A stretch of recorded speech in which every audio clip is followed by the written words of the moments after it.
Today we wrap up our series, When Skeptics Ask, What Do You Say? And the point of this series has been to try to give you resources, to give all of us resources, reasons, answers, tools to help you as you interact and be externally focused, as you interact with your friends, family members, coworkers, people in the community that you come into contact with, and you just get in conversations with people. And that's being externally focused, engaging people in conversation. And when they say something, what do you say and how do you respond? And so this whole series has been built off of Peter's admonition to us to be prepared with an answer when somebody asks you for the hope that is within you. Now, there's a whole lot of questions that people ask, and the journey to faith in Jesus is a journey. And every one of us has gone on that journey. Some of you have not yet made that decision to put your faith in Jesus. Others of you can look back in your life and you can think and remember the questions that you asked. And maybe the people that came alongside, or maybe a book that you read that assisted you in answering and coming to some good answers. Well, today, the last question that we're going to look at is just simply the question of, is it possible for me as a person to change for the better? And if it is possible, how does that happen, or what takes place for that to happen? Because after all, lots of people, and if we're honest, all people really struggle and need a better life. So what produces that? And so I'm just going to begin this morning with a couple of interesting stories. And so there's this story that I read recently of Jermaine Wilson. And his story goes like this. Jermaine grew up in Leavenworth, Kansas, in poverty. A father who deserted the family at a very early age, and actually a father who ended up in prison. And so by the age of 12, young Jermaine found himself in trouble with the law. He and a brother had broken into a home to steal a stereo, and they were caught. And then at age 15, he was again caught by police for robbery, and this time he was sentenced to a number of years in juvenile detention center. And so he lived through his later teens in that environment. And then after release, he went back to his community of poverty and found a gang and found great self-worth by rising through the ranks of the gang. And eventually, he was again arrested because of drug use, drug possession, as well as the selling of drugs. And he found himself in prison for 3 years. And in talking about his story, he says this about when he was put into prison. He found himself one day thinking this. He said, "My dad had been in prison. My sister was in prison. My brother was in prison. And now I am sitting in prison. And I realize that I have an 8-month-old son who needs his father." And this is the significant statement, right? He said, if I don't change, if I can't figure out how to go from where I'm at to someplace better, if there's not a change within me and I can't figure out how, then my son is going to follow my footsteps as I followed my father's footsteps. And my son, too, is going to end up in prison. The article goes on to describe this radical transformation that occurred in Jermaine's life. And there's this interesting paragraph which says, Wilson did more than just change. In less than a decade, he went from a prison inmate to a civic leader, criminal justice reform advocate, father of 5, and ultimately, in 2017, being elected to be the mayor of Leavenworth, Kansas, the very community in which he grew up in poverty and found himself abandoned by a father and ending up in prison. He ends up being the mayor. Currently, he is the mayor of Leavenworth, Kansas. How did this change happen? How did he go from somebody who's not living a very good life to a much better life? What he, in the article, says he credits his transformation to God, perseverance, and his family. Now, talking further about his experience of this transformation, he describes a moment when he was sitting in his cell after being completely dejected because he'd sent letter after letter after letter to his girlfriend, to family members back home, and received no reply at all. Sitting in his cell, he cried out to God, and this is what he said. He said, "God, I have nothing. If you are real, please speak to me in my heart. Show me who you are. Show me that you're real, because I need something. I'm asking for a relationship. I'm tired of being a failure. I'm tired of being a mistake. I need something different. I need a change." And what Jermaine, you read his story through prison fellowship. Ultimately, it was the ministry of prison fellowship that pointed him to who Jesus was. And then this day in which he commits his life to Christ. And it's this remarkable story of this radical transformation of a man who found himself in prison, wondering, is there a way for my life to be better? To a plea, to a crying out to God, to a complete transformation, and to today to being an upright standing citizen in our country, to being a mayor of a city. Wow, is that like radical transformation or what? Is that like changing from really bad to somebody way better? And you know, the stories can go on and on and on, and I'm going to just share one more story, and not just so this next story is not of one of somebody who finds himself in the bottomless pit, right? You know, the lowest place that you can go, and Jermaine talked about that. You know, when you get to the bottom is when you really start to reflect. But of an elite scientist, of somebody who had reached social status, right? The highest places in society. To a man who had a PhD in chemistry, was appointed by President Bill Clinton to give leadership to translating and figuring out the human genome, all of the DNA within a human body. And so this is Francis Collins, and so like the elite scientists ends up running the National Health Institute, NHI. And he tells this story. He tells it in his book, and if you go to his website, right there in the front page is this story of him in life as an atheist, pursuing answers in science and success in science as a medical doctor.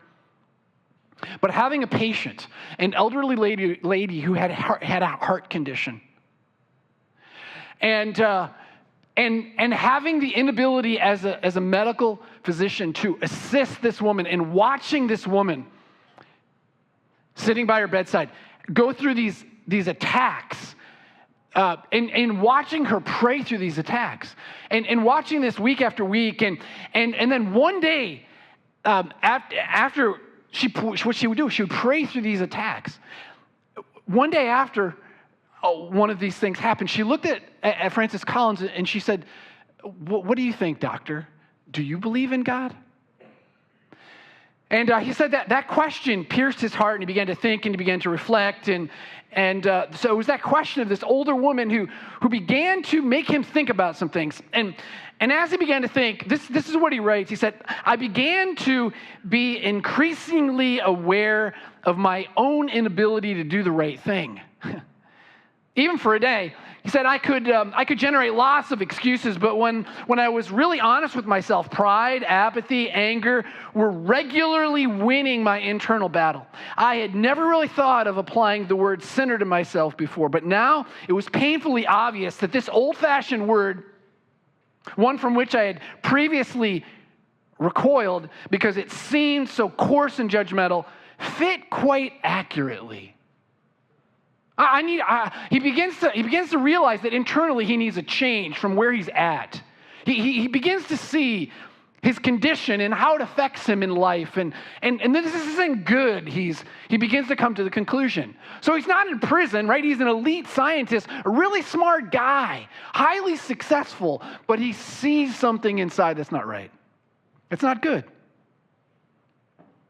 He goes on to say, in his book and on his homepage of his website, into this deepening gloom became this person of Jesus Christ. And I said, during my boyhood years, sitting in the choir loft of a church, of a Christian church, I really had no idea who Christ was. I thought of him as a myth, a fairy tale, a superhero, and just so bedtime story. Right? It's just some fictional guy.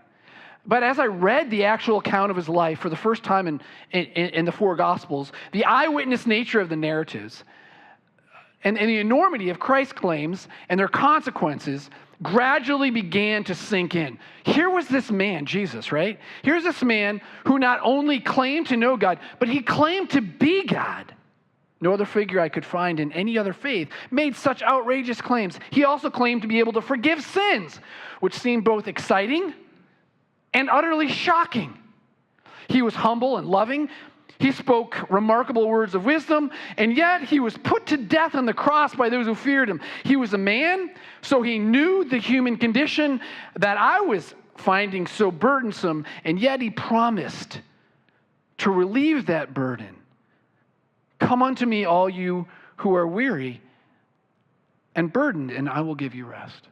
And Francis Collins goes on in his book, he goes on in his blog and his website to just kind of talk about this radical transformation that then occurred in his life. He went from being someplace in life, being successful by society's standards, to coming to a place of realizing that inside, he needed to be better than where he was. And he had no solution. But as he began to pursue Jesus, logically, right, as a scientist, as a PhD scientist, as an atheist PhD scientist, he eventually came to the place of one night getting down on his knees and calling out to God and saying, I believe in you, Jesus. I confess my sin. I need what you've done for me. Would you forgive me? And a radical transformation.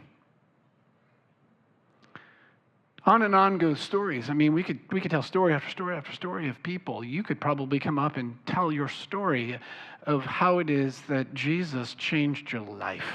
When you came to realize, when you looked at, when you were able to see inside, to see the condition of your heart, and recognize that you couldn't change it.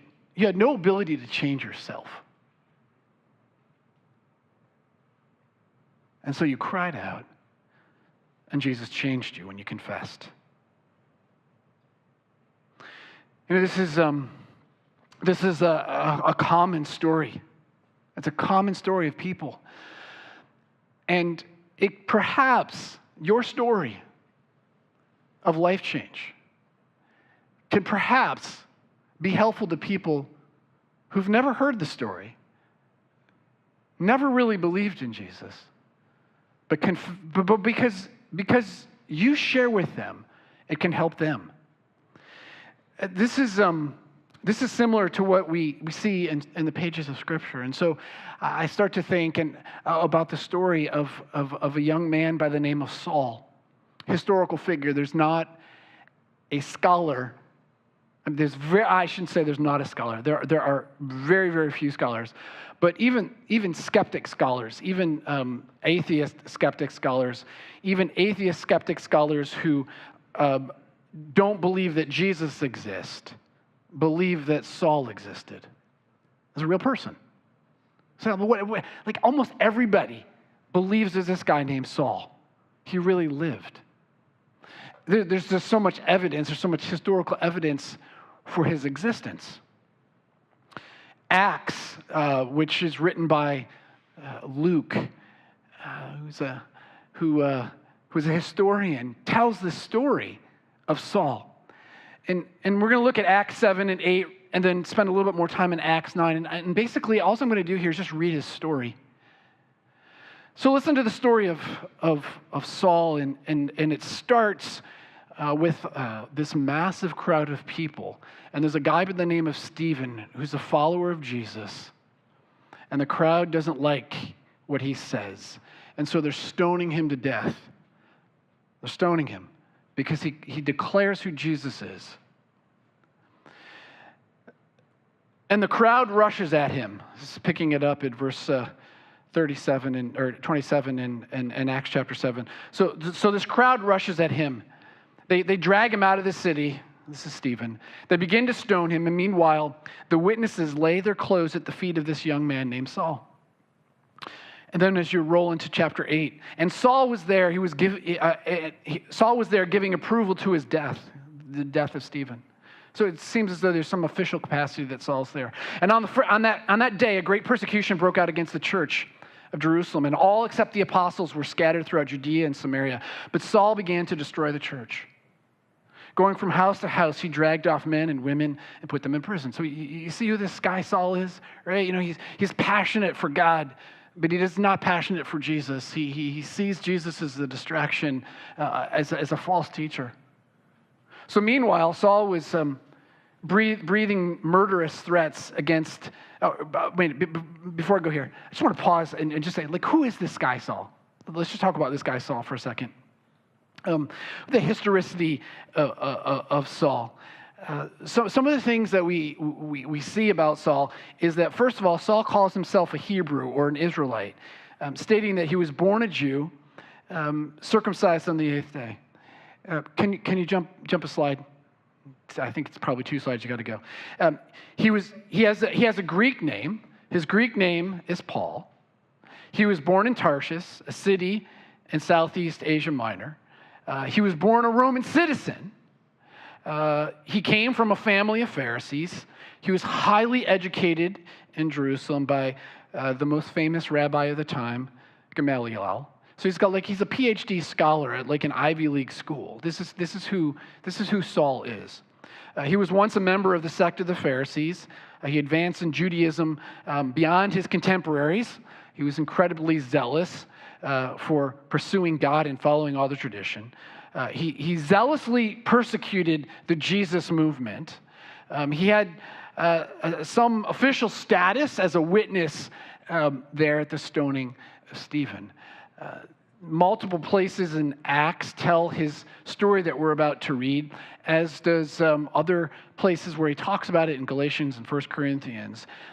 And so here's what happens to this guy, Saul. It says, meanwhile, chapter 9, verse 1, meanwhile, Saul was breathing out murderous threats against the Lord's disciples. He went to the high priest. He asked him for letters to the synagogue so that if he found any who belonged to the way, whether man or woman, he might take them as prisoners to Jerusalem. So get this picture of this guy, Saul? I mean, he's passionate for God, and he's against these Jesus followers. He was on his way to Damascus on his journey when suddenly a light from heaven flashed around him. He fell to the ground, heard a voice saying to him, Saul, Saul, why do you persecute me? Why? Who are you, Lord? Saul said. I'm Jesus, who you're persecuting, he said. Now get up, go into the city, and you will be told what you must do. And then the story goes on to talk about there's this other character that enters the story. His name is Ananias. God says to him, go find this guy, Saul. Ananias is like, Saul, man, he's like killing all of us Christians. It's like, go to Saul. So Ananias obeys. He goes to the house, enters it, places his hands on Saul. And he said, brother Saul, the Lord Jesus, who appeared to you on the road as you were coming here, has sent me so that you may see again and be filled with the Holy Spirit. And then immediately something like scales fell from Saul's eyes. He could see again. He got up. He was baptized. And after taking some food, he regained his strength. Okay, so again, this is a guy who's this PhD scholar. He's really super smart. He's really passionate for God. He hates Jesus followers. He sees them as being a myth, going the wrong direction. So he's rounding them up. He's persecuting them. And on his way to Damascus, he meets Jesus. He has this radical supernatural experience. And then look what next happens. Saul spent several days with the disciples in Damascus. At once, he began to preach in the synagogues that Jesus is the Son of God. So remember, he was trying to kill anybody who believed this. And all of those who heard him was astonished and said, isn't he the man? Isn't he the guy who raised havoc in Jerusalem among those who call on his name? And hasn't he even come here to take us as prisoners? Yet Saul grew more and more powerful, and he baffled the Jews living in Damascus by proving that Jesus is the Christ. After many days had gone by, the Jews conspired to kill him, but Saul learned of their plan day and night. They kept close watch on the city gates in order to kill him. So now he's so passionate and willing to boldly proclaim, hey, this is a radical transformation. He keeps proclaiming, even over fear for his own life. And he was the guy who was rounding up people and maybe even going to kill people because they were followers of Jesus. Now he recognizes he might be the one who's rounded up and killed. There's a radical change. Something changed in this man.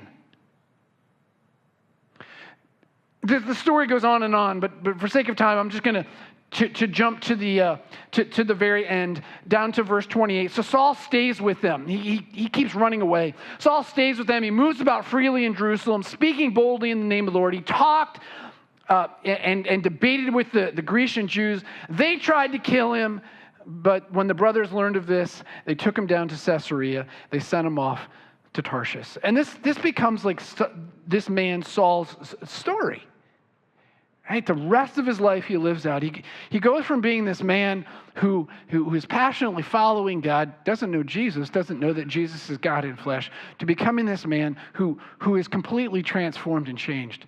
He's the man who gives us the book of Romans and the book of Galatians and Ephesians and helps us to understand the darkness of the human condition, Romans 3, and helping us to see how we are separated from God in Romans 5, and these amazing theological texts that expose the human heart to things that Francis Collins was wrestling with as he began to see in his own heart this sin, all this junk.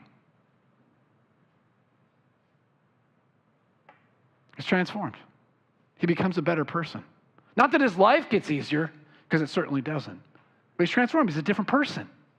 He has hope. He has peace. He has certainty. He has clarity about living and where he's going. He's changed for somebody better because he gets on his knees and he declares, Jesus, you are God. I confess my sin. I need you. I don't know where you're at today. Maybe you need to make that declaration. And if you do, it radically transforms you. And we have two individuals in this service and two individuals in the next service who are going to come and share their story of their understanding and how they are better because of it. And so what a great morning. I mean, baptism mornings are always the best because they declare that there really is something better. And you have a story. And your story is powerful. Because you're somebody better than who you were. Because you got down on your knees or because just you cried out and said, Jesus, I need you. Save me. And he does that. He changes us. And as Dylan said, none of us are perfect, right? But we continue to pursue Christ-likeness because we know that's a better way to live. Who, after all, is better to be like than Jesus, right? There's not a better person to be like than Jesus. And when we become more like him, we just become so much better. And actually, it is Jesus in us who produces that change. So, church, why don't you stand and sing this closing song? All right.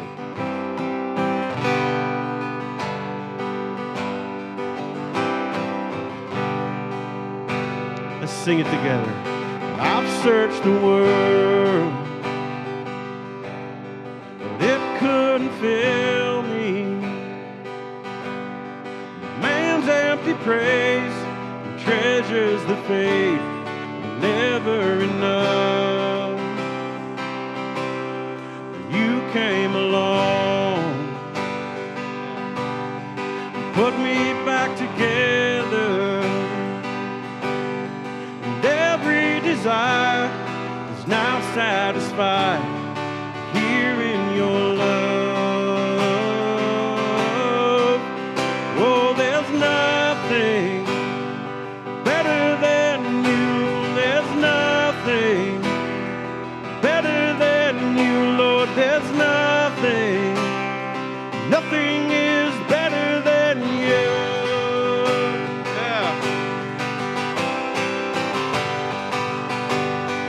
Sing it out. I'm not afraid. Show you my weakness, failures and flaws.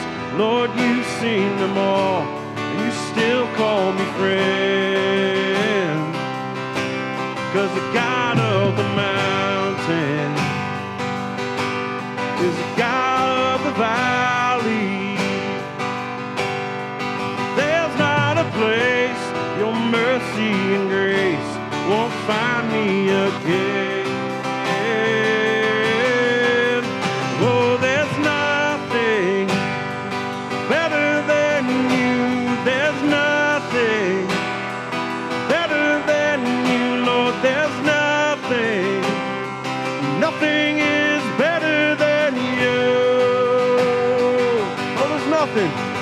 Oh, there's nothing better than you. There's nothing better than you, Lord. There's nothing. Nothing is better than you.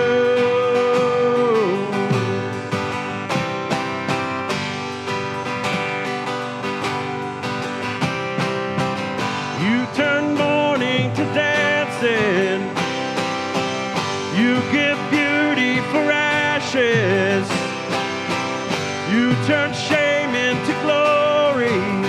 You're the only one who cares. You go mourning to dancing. You give beauty for ashes. You turn shame into glory. You're the only one who cares. You turn graves into gardens. You turn bones into armies. You turn seas into highways.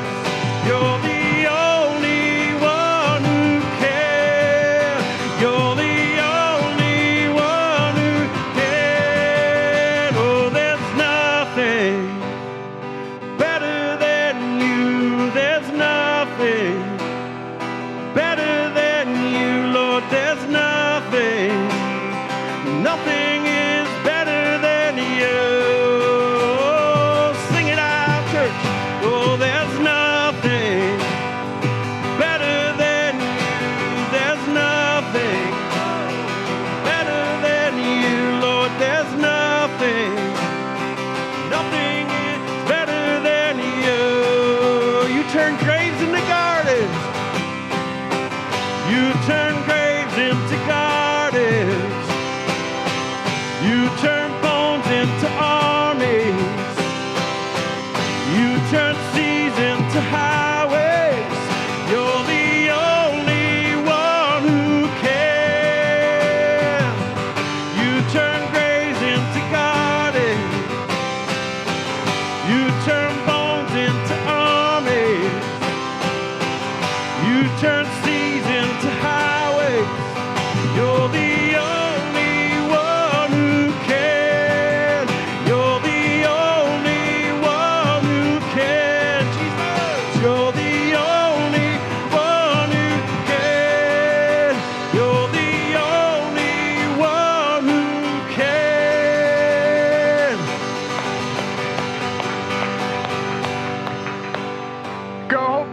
church, I hope you're encouraged this morning. Share your story with somebody else if you're a follower of Jesus. And if you are not yet a follower of Jesus, and maybe you just sense from this story, it's easy.